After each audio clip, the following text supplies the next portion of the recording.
setelah kita mengetahui pengertian flux, nah berikut kita lihat bagaimana eksperimen Faraday ya ketika membuktikan adanya GGL induksi karena perubahan flux magnetik.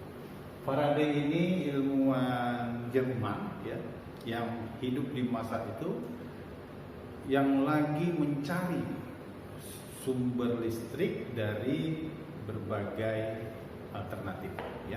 Yang familiar saat itu adalah dari energi kimia yang eksperimennya sangat fenomenal mengenai termokimia atau elektrolisis kalau saya tidak salah ya. Nah, menghasilkan energi listrik dari larutan asam sulfat. Memang untuk kapasitas yang kecil elektrolisis sangat efektif. Tapi ketika kita mau memproduksi listrik secara massal, rasanya riskan ya menggunakan metode elektrolisis. Bayangkan kalau kita ingin menghidupkan lampu di sekolah ini atau di suatu wilayah ya ingin menyalakan listrik dengan elektrolisis, bayangkan berapa banyak larutan sulfat H2SO4 yang kita perlukan ya ketika kita ingin memproduksi listrik secara massal. Nah, tentu sangat tidak efisien dan tidak efektif. Jadi diperlukan sumber yang lain yang murah yang bisa memproduksi listrik secara massal. Disitulah sumbangsi Faraday bahwasanya ada pendekatan lain yang bisa menghasilkan listrik sehingga tidak diperlukan larutan H2SO4 yang sangat banyak ya. Jadi eksperimen Faraday begini. Di sebuah kumparan ya dengan jumlah lilitan tertentu dilengkapi dengan galvanometer ya. Faraday menggerak-gerakkan sebuah magnet. Ketika magnet ini diam, galvanometernya diam. Pada saat magnet dimasukkan, galvanonya menyimpang.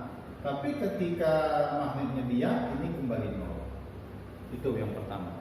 Kemudian ketika ditarik keluar, ini menyimpang berlawanan arah. Tapi ketika magnetnya diam, galvanometernya kembali menunjukkan angka nol. Nah, tapi ketika magnetnya digerak-gerakkan keluar masuk, gitu ya, ternyata jarum galvanometernya juga menyimpang secara berganti-ganti. Dari situ Faraday menyimpulkan ketika digerak-gerakkan magnet ini di sekitar mata, pada saat digerak-gerakkan keluar masuk terdapat perubahan flux magnetik yang menembus penampang dari kumparan ya. Nah, perubahan flux tersebut dihasilkan atau menghasilkan GGL induksi ya. GGL namanya gaya gerak listrik, diberi nama induksi ya. Ini dibuktikan dari mana? GGL induksi itu akan menghasilkan arus ditunjukkan dengan menyimpangnya galvanometer.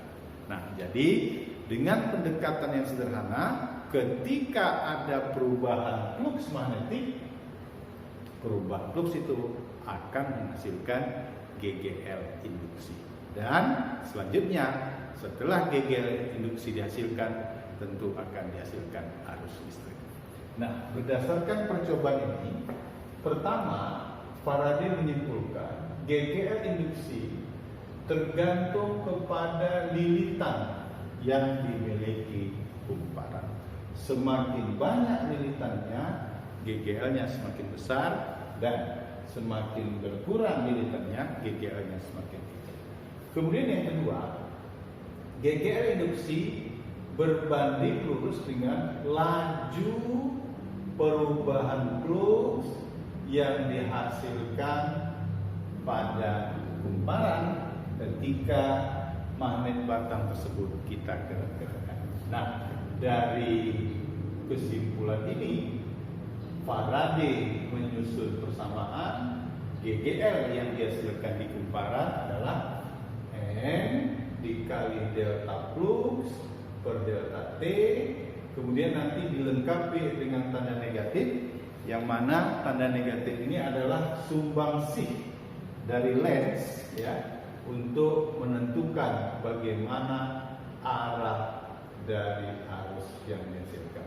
Mengenai tanda negatif kita akan bahas khusus ketika nanti mendalami hukum lens. Kesimpulannya, kalau ada perubahan flux yang dilingkupi pada suatu kumparan akan dihasilkan GGR induktif. Itulah pendekatan temuan Faraday untuk menghasilkan arus listrik.